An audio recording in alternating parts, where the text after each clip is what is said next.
Bonjour à toutes et à tous, c'est Antoine alias Anubis et voici l'après-match OGC Nice Racing Club de Lens.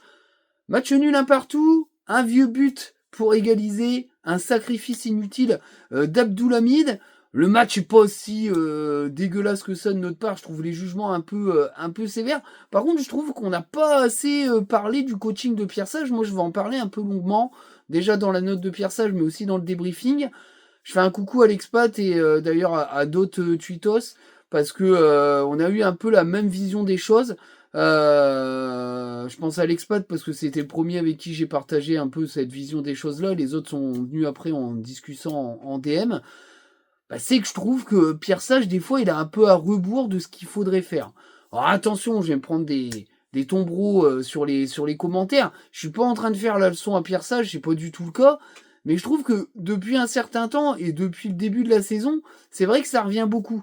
Je mets pas mal de notes un peu dures à Pierre Sage, mais je trouve que des fois, quand il faudrait être un peu, comment dire, ambitieux dans le coaching, il est un peu fermé. Et quand des fois il faudrait un peu fermer boutique, je vais dire, pas se renier forcément, mais être un peu plus vicelard dans le schéma de jeu et dans le fait d'un peu fermer le rideau, ben, je trouve qu'il le fait pas. Et c'est quand même assez préjudiciable. Moi, je pense sincèrement que s'il avait été un peu plus en lien avec le scénario des matchs, on aurait 4 ou 5 points de plus. Moi, en tout cas, c'est ce que je pense. Il n'y a pas que moi qui le pense. Voilà, c'est pour ça que je leur fais un coucou à l'expat. Mais, euh, mais c'est un peu le résumé de ce match. Je pense que les choix n'ont pas été bons. Maintenant, ce que j'ai aimé, c'est qu'il a des couilles. Parce que là, j'ai vu sur les réseaux depuis quelques temps, c'est Saïd est pas rentré, Sotoka est pas rentré, on va perdre le vestiaire, on va perdre des gars. Bah moi je suis désolé, vu le match qu'ils ont fait, le comportement qu'ils ont en interne, moi je trouve que pas les avoir fait rentrer, même si pour Saïd j'ai un petit bémol, parce que j'en parlerai, bah, c'est une bonne décision. Maintenant, c'est clair que si tu les fais pas rentrer là, t'as le match à Nantes, tu les fais pas rentrer contre Nantes non plus. Voilà. Et puis c'est réglé, tu les vois plus de la saison. Ou au pire, ils feront leur match de gala face au PSG, mais il faut gagner face à Nantes, j'en parlerai dans la conclusion, pour avoir 2 matchs où tu fais tourner avant la finale et que les mecs se reposent un peu et doivent être frais pour une finale qui va être bien merdique. Ça, je vous le dis, parce que vu le match aller, ce match retour au Stade de France, il va pas être différent, hein, même si Wai et Jonathan Klaus seront là. Donc il y aura un peu plus de technique et de dangerosité. Dans l'esprit, je pense qu'on a tous compris le football de Claude Puel, qui est quand même assez dégueulasse à voir, mais en tout cas c'est efficace pour le moment, puisqu'ils ont enchaîné un 4e match nul, mais enfin, c'est loin d'être flamboyant, c'est sauvé par le talent des mecs devant, on y reviendra. Mais en tout cas voilà, pour le préambule de cette vidéo, après on peut ne pas être d'accord avec ce que je pense, mais voilà. On va commencer par la compo, comme d'habitude, de droite à gauche, ligne par ligne. Robin Risser dans les buts, la défense Gagnou, Baïdou qui enchaîne donc son 2e match et Malangsar, piston Abdoulhamid et puis Mathieu Hudol, le tandem Thomasson Sangaré, si je dis pas de conneries, ou Sangaré Thomasson, je sais jamais, je crois que c'est Sangaré Thomasson, et puis Tovin et Saint-Maximin derrière Hudson Edouard. Qu'est-ce que j'ai pensé de ce 11? C'est pour moi le meilleur 11 possible 2025-2026. Voilà, il n'y a rien à dire là-dessus. Je pense sincèrement que c'est le 11 le plus fort qu'on ait dans cet effectif. Il y a des joueurs qui ont perdu, il y a des joueurs qui ont fini leur saison. Il y a un monde entre Abdoulhamid et le Aguilar actuel. Hudson Edouard, c'est notre meilleur attaquant. Tovin à droite, Saint-Maximin à gauche, c'est pour moi un des meilleurs duos de milieu de terrain offensif et lié de Ligue 1. Le milieu de terrain, il n'y a rien à dire. C'est le meilleur milieu de terrain, c'est le meilleur binôme de Ligue 1 avec le PSG et peut-être Lyon. Mais voilà, le reste, c'est du classico-classique. T'as la meilleure défense de Ligue 1 sur les 6 premiers mois, on va dire ça comme ça, qui est alignée. Il n'y a rien de plus. C'est ce 11-là qui va finir la saison. Alors peut-être pas, si on gagne face à Nantes, ça va peut-être tourner un peu pour que les mecs se reposent un peu et soient frais. Mais pour moi, il n'y a rien à dire d'autre. Il n'y a pas besoin d'en faire 25 000 pattes à caisse. Maintenant, on va me dire, oui, mais le Saïd, il était là. Ouais, ouais. Mais Saïd, on le sait tous. Les vrais qui suivent vraiment, qui comprennent vraiment le truc, qui savent très bien que le Saïd qu'on voit là, c'est le Saïd qui a toujours été présent à Lens. Il a fait une demi-saison exceptionnelle la demi-saison de sa vie, et voilà, là on récupère le vrai Saïd, qui n'en a rien à foutre, qui fait des matchs en boudant, qui est nonchalant, qui pense à l'après comme il a toujours pensé, sauf qu'il n'y a jamais eu d'après à chaque saison, puisque de toute façon, il y a personne qui veut mettre un centime pour un mec qui va se blesser obligatoirement dans la saison. Voilà, bon, bref, mais pour moi, c'est le meilleur 11 et Saïd ne sera plus lensois, donc de toute façon, il faut faire comme s'il était plus là. C'est beaucoup plus simple que de prendre le risque de mettre un mec sur le terrain qui n'est pas motivé et qui n'a pas envie de faire les efforts. Voilà, c'est clos pour la compo. On va passer tout de suite aux notes. Alors ça va vite, mais en même temps, il n'y a pas grand-chose à dire. Alors, Robin Risser, je mets la note de 6. Match correct de Robin Risser, il a été décisif sur la tête de Djoumaba, même si elle est un peu trop cadrée, enfin un peu trop centrale, il a quand même le mérite de faire la belle claquette. Les relances ont été plutôt bonnes. Sur le but égalisateur, ça arrive très vite. Je suis pas certain qu'il fasse le meilleur choix, mais enfin il y avait 2 choix à faire, soit tu sors dans les pieds, soit tu sors en croix. Bon, il joue bien le coup, Adli, mais bon. Adli, c'est comme ça qu'il s'appelle ? Ouais, je crois que c'est ça, hein. Adli. Ouais, c'est ça, c'est Adli. Bon. Mais bon, pour moi, il doit sortir dans les pieds. Mais ça arrive vite, et il doit prendre une décision, il prend celle-là, bon, voilà. Bon, après, Neuer, il aurait mis le genou à terre, bon là, il sort avec il y a un genou qui est pas vraiment à terre, ça passe entre les jambes. Bon, voilà. Mais sinon, on peut pas dire qu'il a fait de gagade, donc le match reste correct, parce qu'il a quand même été décisif en première mi-temps, ce qui te permet de rentrer au vestiaire à 0-0, voilà.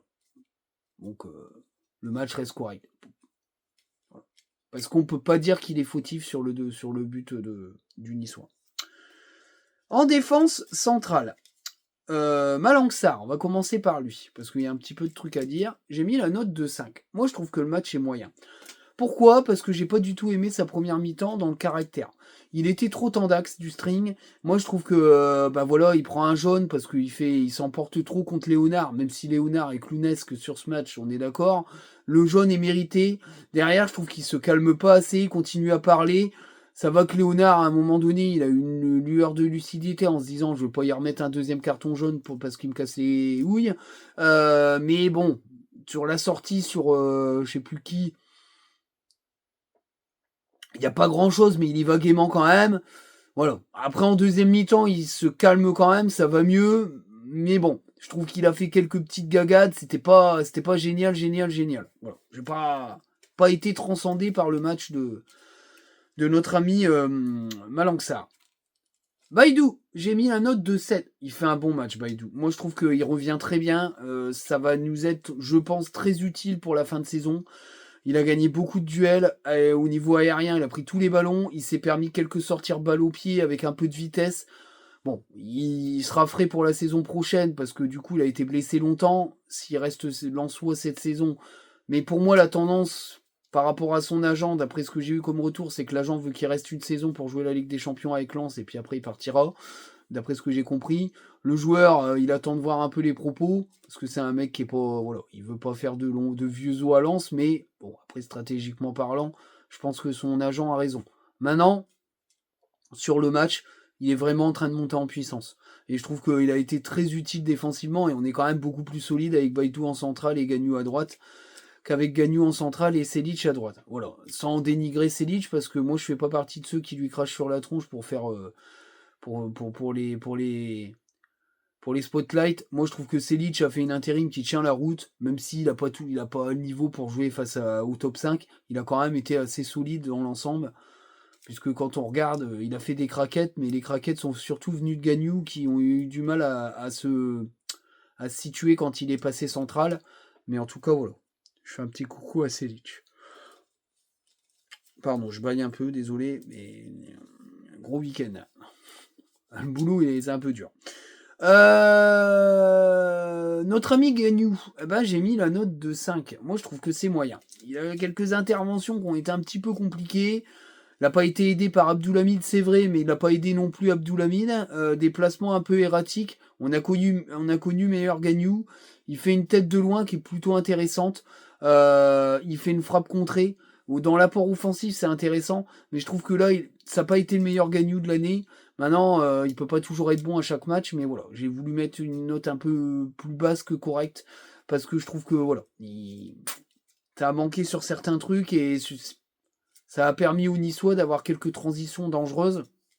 Donc attention Gagnou, mais bon, il fait tellement une très bonne saison qu'on ne veut pas en vouloir. Piston, Abdoulhamid. Alors Abdoulhamid, j'ai mis la note de 4. Match insuffisant. Moi, je ne l'ai pas trouvé très bon sur ce match. Quelques petites fulgurances, mais je trouve qu'avec Thauvin, ça n'a pas bien matché sur ce match, c'est qu'à de le dire.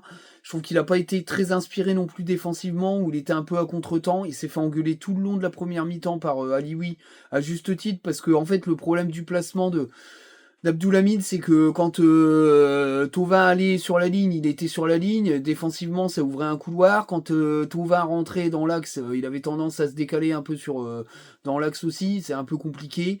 Je trouvais voilà, vraiment la première mi-temps très médiocre. En deuxième mi-temps, c'était un peu mieux, mais malheureusement, je trouve que son sacrifice était quand même inutile. Il aurait peut-être mieux à faire. Donc je trouve que l'ensemble est assez insuffisant. Ça peut arriver, je trouve qu'il fait une deuxième partie de saison canon, qu'il est largement au-dessus d'Aguilar, on en reparlera après. Mais bon, il fallait quand même le dire, il sera suspendu face à Nantes. C'est pas un cadeau non plus, on en reparlera après aussi. Mais bon, c'est comme ça, le carton rouge est mérité. Parce qu'il a nanti une occasion nette de but, donc voilà. Mais c'était pas la meilleure prestation de Saoud depuis un petit moment quand même. Hein. Voilà. Mathieu Hudol. Mathieu Hudol, alors, moi je trouve, personnellement, qu'il fait un match correct. Voilà. Moi j'ai mis la note de 6. Défensivement, il a été plutôt intéressant. Offensivement, il a plutôt bien combiné. Il a plutôt été pas mal avec Saint-Maximin, même si des fois, il y a eu des ballons qui ont été perdus. Il n'a pas eu forcément beaucoup de centres à manœuvrer, mais il s'est beaucoup projeté. Moi, je trouve que ça reste correct. Voilà.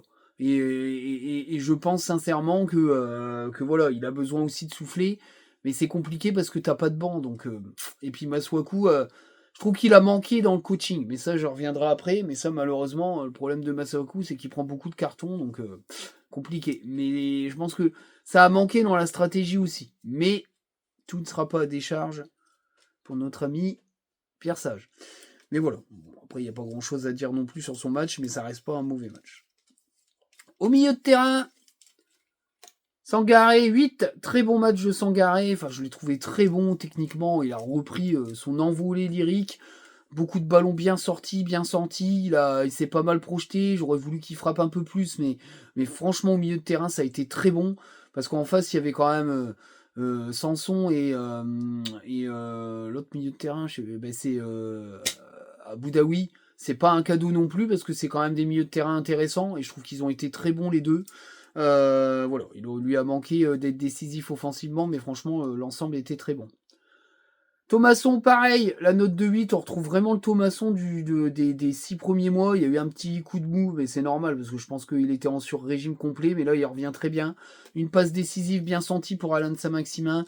Un travail très bon défensivement, il a récupéré plein de ballons, il a gagné plein de duels, et je trouve que là, pour le coup, toutes ces projections ont été très intelligentes et ont permis de libérer des espaces pour Thauvin et Saint-Maximin, même s'il n'a pas toujours été servi parce que le bloc central était quand même très serré côté niçois. Franchement, c'est un très bon match de la part de notre ami Thomasson. Voilà. Et c'est très bien qu'on le retrouve à son niveau.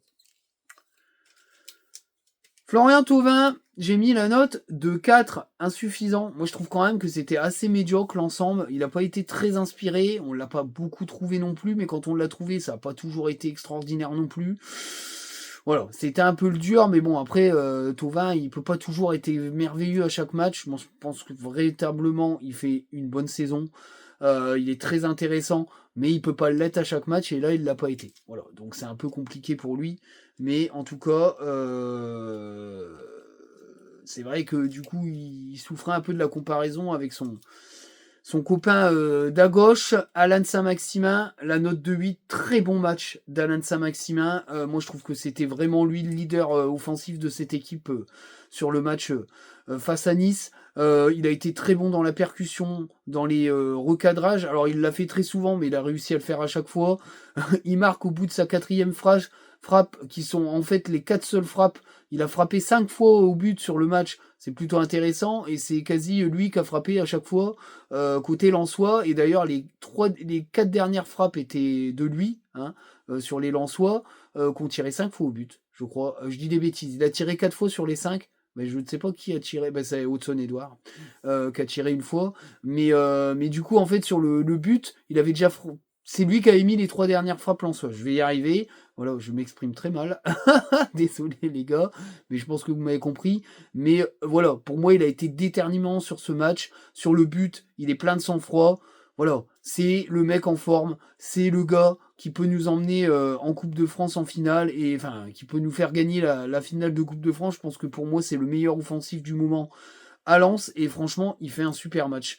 Après, il tire un peu la langue en fin de match, mais comme il y a des choses à régler et qu'il y a des mecs qui doivent pas rentrer, bah, je trouve que malheureusement, il devait rester sous le terrain, ou alors il aurait fallu faire autrement.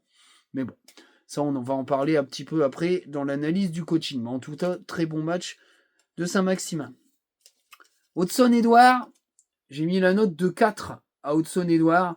Bah ouais, je trouve que le match est assez insuffisant. Malheureusement, à sa décharge, le bloc très bas l'empêchait de se montrer. Mais je trouve que dans certaines situations, il aurait peut-être pu mieux faire. Il a une frappe où il y a une parade de Diouf. Mais c'est vrai que malheureusement, il s'est trop peu montré. Il a eu très peu de ballons à toucher. Bien sûr, c'est le fait de la défense niçoise, mais aussi je trouve que il s'est moins déplacé que d'habitude. Quand il s'est déplacé, il a réussi à avoir des ballons, mais il l'a très peu fait, très peu de gens en profondeur, alors qu'il est capable de le faire. Il tire un peu la langue, Hudson. Moi, je pense que comme il a très peu joué la saison dernière, je pense que c'est dur pour lui physiquement. Mais bon, comme il n'a pas forcément de background de qualité, même si je trouve que Ryan Fofana est intéressant, parce que mine de rien, il a marqué pas mal de buts, c'est vrai qu'il reste encore tendre, et puis Sima, on va en parler très très vite. C'est assez compliqué. D'ailleurs, on va en parler maintenant, puisque j'ai fait le tour de l'effectif. Je pense que j'ai parlé de tout le monde. On va parler donc de notre ami Abdallah Sima. Zéro. Zéro, c'est cataclysmique. C'est cataclysmique parce que je pense qu'il nous fait perdre le match. Il nous fait pas perdre le match parce qu'il est fautif sur l'action du but. Il nous fait perdre le match parce qu'il fait absolument pas ce que Sage attend de lui dans son coaching. C'est-à-dire que, comme on mène à 1-0, il rentre. On se dit, bon, voilà, il rentre à ce moment-là. Bon, le but, c'est de profiter des espaces qui vont s'ouvrir après l'ouverture du score à la 60e. Il rentre, voilà, il va avoir des espaces. Il en a eu, Dès le premier ballon dans l'espace, il a de la vitesse, mais il le gâche complètement parce que s'il est plus adroit, il fait un crochet, il s'ouvre une occasion de but, mais il tombe à moitié, il glisse, enfin bref, c'est catastrophique.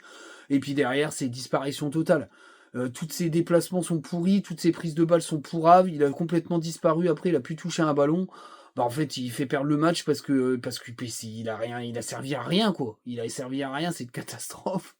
Donc voilà, c'est horrible. Alors dans mon tweet, au moment où je pense qu'il va rentrer, d'ailleurs, il rentre, je me dis c'est mérité parce que au final, sur les quelques matchs, il démérite pas. Mais c'est vrai que souvent, il n'est pas très haut niveau, et là, il n'a pas été au niveau du tout. Ça mérite un 0, parce que c'est quand même catastrophique. C'est cataclysmique. 0 pour Aguilar également. Oh là là, l'entrée, mais de ouf, il fait, c'est consternant. C'est consternant. C'est consternant. Je suis triste pour lui parce que je pense qu'il est absolument pas revenu de sa blessure, qui rentre par nécessité parce que je pense qu'Abdoulhamid, comme on est réduit à 10, c'est un changement tactique, il fait sortir Thauvin. Mais je pense que le changement tactique avec la sortie de Thauvin aurait dû être fait avant d'une autre manière, mais ça je vais y revenir tout de suite après. Mais il est éclaté, éclaté. C'est terrible. Il est éclaté.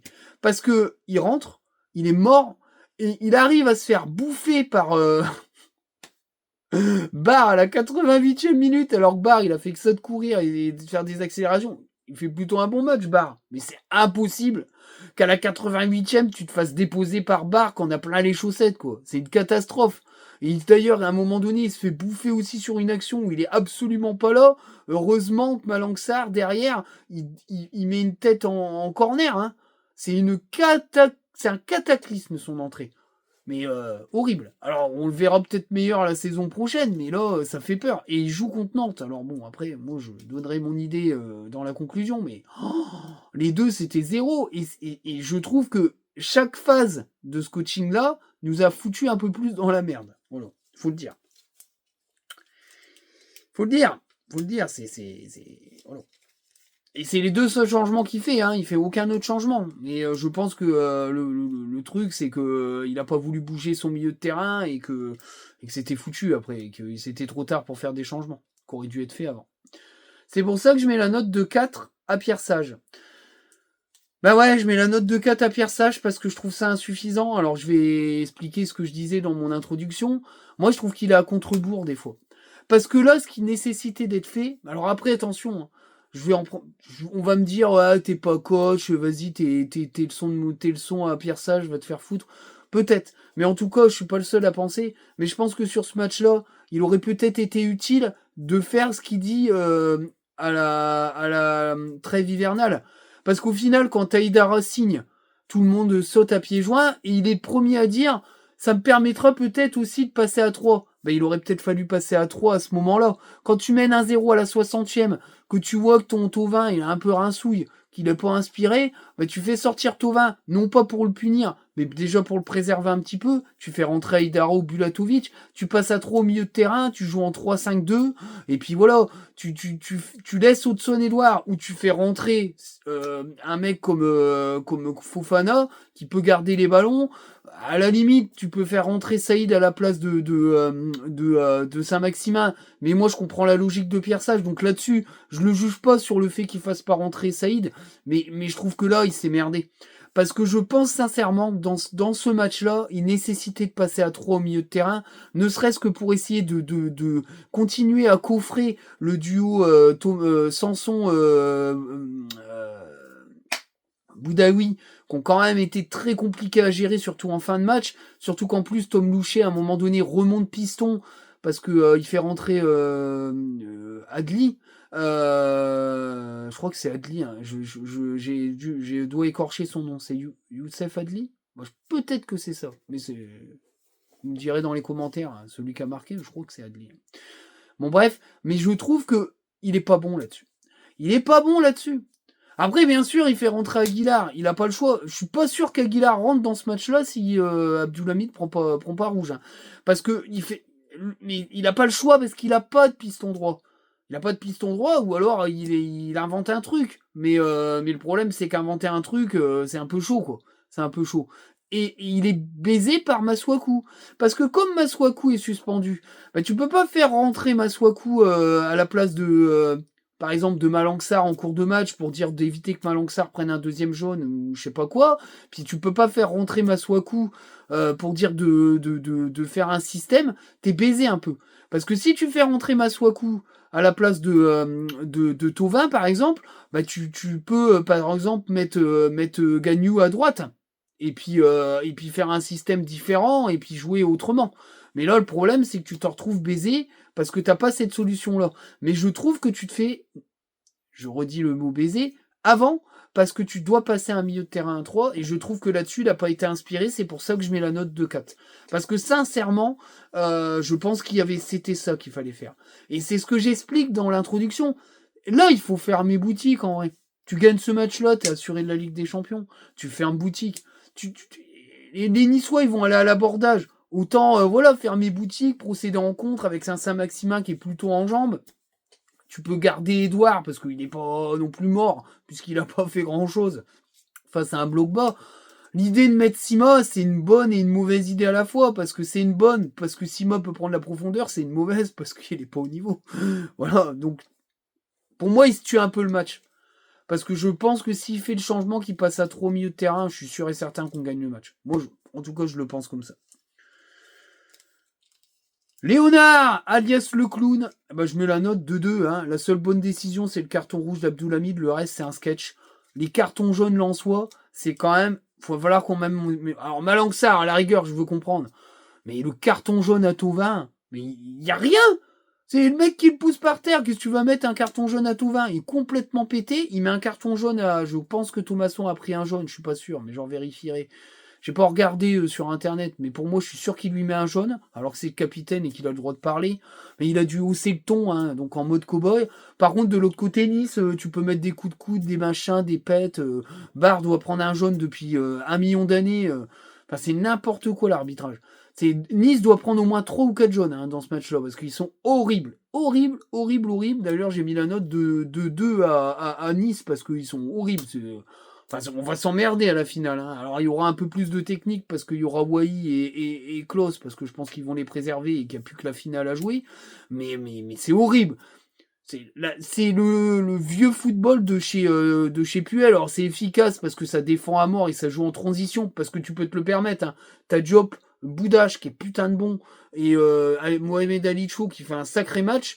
Quand tu les enlèves tout ça, Kevin Carlos que notre ami notre ami le roi du scouting nous a sorti il y a 1 million d'années et éclaté au sol. J'en avais parlé, mais juste parce qu'il avait été surveillé un petit peu par rapport à ses stats, mais j'avais bien dit dans les vidéos qu'il était quand même assez limité dans les physiques. Ça avait quand même été aussi sorti par nos 2 scouts internationaux là, qui sont éclatés au sol. Mais alors que c'est un sketch quand il rentre Kevin Carlos. Et derrière, quand offensivement, ils sont beaucoup moins bons parce que y a rien derrière. Donc c'est vrai que Boudache, Diop, Eli Wahi, ça va être très dangereux. Avec Mohamed Ali Chou, ça va être super dangereux à voir jouer, donc il va falloir s'en méfier. Mais sinon, enfin voilà, jouer bloc boss, c'est de la merde. Voilà. Mais bon, quand t'as Alan Saint-Maximin, ça je vais en parler dans le débrief, c'est pas forcément un problème qui joue bloc bas. Mais le souci qu'il y a eu, c'est le coaching. Mais ça, je vais en parler dans le débrief. Voilà un petit peu pour les notes, vous me direz si vous êtes d'accord ou pas. Voilà. Je pense pas avoir été sévère, mais je pense que c'est une bascule qui n'a pas été faite par Pierre Sage et je vais en parler tout de suite dans le débrief parce que c'est intéressant ce match-là. Moi, je trouve que la première mi-temps, elle est pas si dégueulasse que ça. J'ai trouvé des jugements assez sévères. Je trouve qu'on l'a plutôt bien géré. Les Niçois ont fait leur match. Voilà. De toute façon, les 15 premières minutes, c'est le match tel qu'il a été vu tout pendant 90 minutes. C'est vraiment, on va dire, presque une caricature de ce match. C'est-à-dire des Niçois bloc-bas qui procèdent en compte sur des pertes de balles, des Lensois qui sont dans la gestion, avec une volonté de jouer en attaque placée, parce qu'il n'y a aucune transition qui peut être faite par les Niçois, parce que les Niçois, dès qu'ils perdent le ballon, ils sont à 12 derrière, et c'est le jeu proposé par Puel, c'est faut tout de suite se replacer, il n'y a pas à errer. Alors c'est vrai que Saint-Maximin est hyper dangereux et tente des coups et arrive à les faire, mais c'est vrai qu'Haute-Saône-et-Loire, malheureusement sur cette première mi-temps, est quand même très difficilement servi et se déplace difficilement, ce qui fait qu'on n'a pas forcément d'opportunité. Thauvin est peu inspiré, par contre le milieu de terrain est très bon. Le duo Sangaré-Thomasson a vraiment pesé dans la gestion de cette première mi-temps, et je trouve qu'on a produit un football très intéressant avec pas mal d'occasions, même si c'est pas des énormes occasions. Je trouve franchement que voilà, Yevan Diouf a été plutôt solide sur cette première mi-temps. Voilà, ça fait 0-0. Alors c'est vrai qu'il y a une grosse occasion de Djoumaba qui a été plutôt intéressant défensivement, parce que tout le monde a dit vous avez vu les nuls, c'est le recrutement de l'année dernière. Moi je trouve que sur ce match-là, il est intéressant. C'est juste le contexte niçois. Moi je pense que s'il est reprêté par Manchester City dans une équipe qui tourne bien, il va être costaud, parce que moi j'ai trouvé plutôt intéressant. Voilà. Moi j'ai retrouvé le Djoumaba plutôt de Lens que Djoumaba de tout le début de saison niçois. Enfin bref, ça c'est mon avis. Mais c'est vrai que cette première mi-temps, elle est fermée, c'est vrai, mais on n'est pas dégueulasse. Maintenant, voilà, on n'a pas eu d'occasion énorme, les Niçois non plus à part la tête. Voilà, ça a été plutôt bien géré. Et puis la deuxième mi-temps, je trouve que les Niçois ont un peu baissé de pied. On a un peu pris l'emprise. Derrière, c'est vrai que Alain de Saint-Maximin a enchaîné certaines frappes qui ont amené du danger. Et puis au final, à la 60e minute, sur une phase de contre sur corner, c'est quand même chaud, parce qu'ils ont eu quelques occasions de créer du danger. Sur une phase de corner, bah, sincèrement, voilà, le contre il est éclair, la passe de Thomasson elle est magnifique. Meilleur passeur, c'est pas pour rien cette saison, parce qu'il marche sur l'eau au niveau de ses passes. Alain Saint-Maximin fait le boulot parce qu'il est clinique. C'est un but en compte clinique, ça fait un 0 à la 60e, et c'est là que le match bascule. Et il bascule parce que Pierre Sage fait pas le bon choix. Fait pas le bon choix. Parce que c'était là qu'il fallait faire rentrer un milieu de terrain. C'était là qu'il fallait passer en 3-5-2. le vrai 3-5-2 avec un milieu de terrain derrière, avec un 9,5 et un avant-centre et un milieu de terrain renforcé. Parce que je pense qu'il fallait fermer boutique et on ne l'a pas fait. Et on a été puni. Parce que l'entrée de Sima est cataclysmique, nul à Yesh. Dès la première prise de vitesse, je dis, il a réussi à prendre la vitesse derrière. C'est n'importe quoi ce qu'il fait et il a totalement disparu. Et comme il a disparu, on a pu toucher un ballon et les Niçois sont devenus dangereux. Et du coup, on a perdu les ballons plus haut parce que les solutions n'existaient plus et qu'à un moment donné, Thauvin et Saint-Maximin, ils ont commencé à tirer la langue parce que c'est eux qui avaient l'essentiel des offensifs à gérer et il n'y a pas d'autre changement. Et je trouve que là, ça va pas, quoi. Moi, par exemple, à la rigueur, j'aurais absolument là fait sortir Thauvin pour faire rentrer un milieu de terrain et jouer avec Sima et Saint-Maximin un peu plus recadré. D'ailleurs, il finit par jouer en 3-5-1 avec comment dire, Sima derrière quasi comment dire, derrière quasi Saint-Maximin qui joue en pointe. Mais il aurait peut-être dû être fait avant, mais à 11 contre 11. Bien sûr, il y a le sacrifice en fin de match d'Abdoulhamid qui est complètement inutile, mais pour moi, le match n'est pas perdu, mais la victoire nous échappe après cette décision de coaching. Et je pense qu'il est encore fautif là-dessus, même si je trouve qu'à un moment donné, on aurait pu peut-être commencer à remettre le pied sur le ballon et sur l'accélérateur, mais on n'a plus eu la force de faire. Donc pour moi, le match nul est assez logique, même si on peut avoir quelques regrets, notamment en première mi-temps, où on aurait peut-être dû plus accélérer par certains moments, mais je pense que c'était compliqué tellement la défense niçoise était dense. Mais bon, voilà, c'est pas non plus un match acheté à la poubelle, c'est pas non plus un match nul honteux. On a fait des matchs pires que ça, je trouve, cette saison. Mais il y a de la frustration dans ce qu'a fait et géré Pierre Sage. Voilà. Maintenant, dans le débriefing, on peut aussi parler des faits des joueurs qui n'ont pas rentré sur le terrain, notamment Sotoka et Saïd. Mais je trouve que c'est une très bonne chose. Maintenant, je vais entendre des gens dire Saïd aurait pu apporter. Il a eu des occasions d'apporter depuis 3-4 matchs. Il ne fout plus rien sur le terrain. Donc moi, je pense qu'aujourd'hui, les mecs qui ont été râlés à Alioui pour prendre du temps de jeu, qui ont été nuls à Yesh, ils doivent plus jouer. Et moi, je trouve que le fait de ne pas les avoir fait rentrer, c'est un très bon signe. Maintenant, s'ils rentrent face à Nantes, moi, je comprends pas. Ils doivent plus rentrer, leur saison doit être terminée. C'est tout. Et tu fais rentrer d'autres joueurs. Maintenant, les incorporer dans le groupe, c'est peut-être pour éviter de trop déstabiliser le vestiaire. Maintenant, si tu gagnes face à Nantes, tu peux aussi te passer d'eux et faire tourner et mettre des jeunes du groupe élite. Bon, et de toute façon, le groupe élite, il n'y a pas de descente, on s'en fout. Mais tu peux promouvoir des gamins, faire tourner face à Lyon. Enfin, voilà. Ça va dépendre aussi de ce que va faire Lyon, mais tu fausses rien du tout. Il y a on a un match bonus plus Nantes. Enfin voilà. Mais c'est vrai que bon, il faut dire les choses. Je pense sincèrement que c'est une bonne décision. Voilà. J'ai pas de haine contre ces joueurs-là. Mais quand tu connais le background, tu sais ce qu'ils ont fait pour pleurnicher, prendre du temps de jeu, le rendu, je peux comprendre que Pierre Sage en est gros sur la patate, surtout de ce qu'il voit en match de la part de Saïd depuis qu'il revient de blessure et qu'il sait qu'il signe au Qatar. Sotoka a des velléités, dit des choses, a des discours volontaristes en mode je bosse dur, machin, j'aurai ma chance. Il est éclaté au sol, frère. Donc, ils ont rien à foutre sur le terrain et c'est très bonne décision. Voilà un petit peu pour le débrief. Pour conclure, ce match nul nous envoie pas en Ligue des Champions pour le moment. Au moment où je vous parle, les autres n'ont pas joué. Il y a un Noël-Rennes et un Lille, c'est quoi, Lille-Brest? Brest-Lille? Lille-Brest? Bref, Lille a pas encore gagné. Brest, c'est pas un cadeau. S'il y a un match nul entre l'OL et Rennes, voire une victoire lyonnaise, on est quasi sûr d'être en Ligue des Champions. Alors, s'il y a match nul entre Lille et défaite des Rennais, je crois qu'on est en Ligue des Champions. Si Lille et Rennes perdent, on est sûr d'être en Ligue des Champions. Si Rennes et Lille gagnent, on va devoir gagner absolument face à Nantes pour être en Ligue des Champions.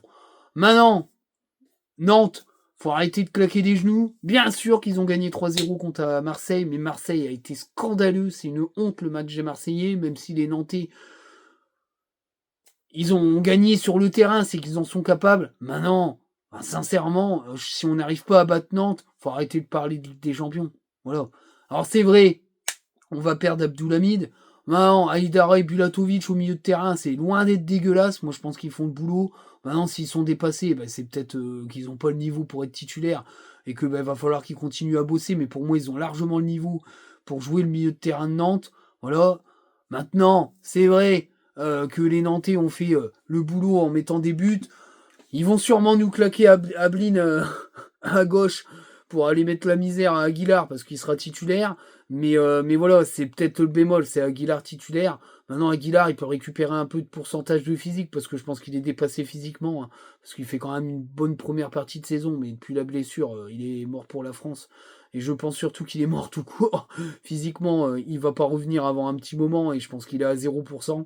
Et voilà, quand t'es à 0% physiquement, t'as pas le niveau. D'ailleurs, pour moi, il serait pas du tout rentré sur ce match-là si Abdoulhamid n'avait pas pris rouge. Donc là, le problème, il est là. Donc, est-ce qu'il va y avoir une espèce de concurrence? Est-ce que il va pas passer à 4 derrière et mettre Gagnou en latéral droit en mettant Malangsar et Gagnou? Parce que Malangsar et Gagnou... Malangsar et Baïdou, ça fait un peu Malangsar et Danso. Je suis sûr que ça tient la route en défense centrale. Tu mets Gagnou à droite, Udo à la gauche. Pour moi, ça tient la route. Maintenant, il ne le fera pas. Mais je pense qu'il pourrait tenter pour éviter de mettre un Aguilar complètement dépassé physiquement. Avec la touche qu'on a, Aguilar, il se blesse à l'entraînement la semaine prochaine. Il y a un monde où ça existe. Donc voilà. Mais moi, je ne trompe pas des genoux face à Nantes. Je me dis qu'une défaite face à Nantes, c'est pour moi une faute professionnelle. Faire match nul, ça ne nous enterre pas pour la Ligue des Champions, parce qu'on aura un match bonus face à Paris, même si je pense qu'on ne gagnera pas face à Paris. Et qu'après, voilà, il y a Lyon. Mais Lyon ne vont pas gagner tous leurs matchs parce qu'ils ne feront pas 9 sur 9. Ou alors, ils méritent d'être deuxième ou troisième de Ligue 1. Mais voilà, il n'y a pas de quoi s'alarmer non plus. Voilà. Maintenant, Saoud ne sera pas là. Ils vont sûrement prendre un piston droit. Ça sera sûrement l'aîné, les pistons gauche. Non, les pistons droits, l'aîné. Oh, j'ai un doute. J'ai un doute. Piston droit, l'aîné. Erevan Garnier, il est piston gauche. Ah non, il est piston gauche, l'aîné. Ah, j'ai un doute. Vous me le direz dans les commentaires, ça y est, je sais plus. Putain, je ne sais plus. Mais de toute façon, il va être obligé de prendre quelqu'un. Alors, est-ce qu'il va prendre Selic et prendre le risque de mettre Selic, Baïdou et Sarr et de mettre Gagnou en piston?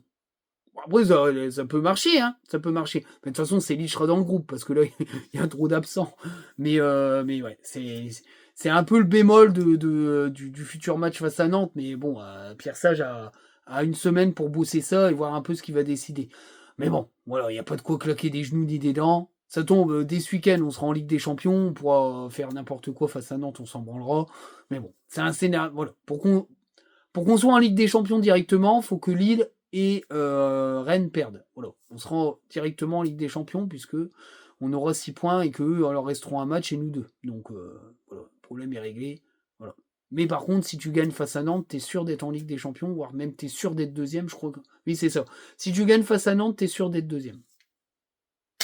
La messe est dite. Peu importe ce que feront les adversaires.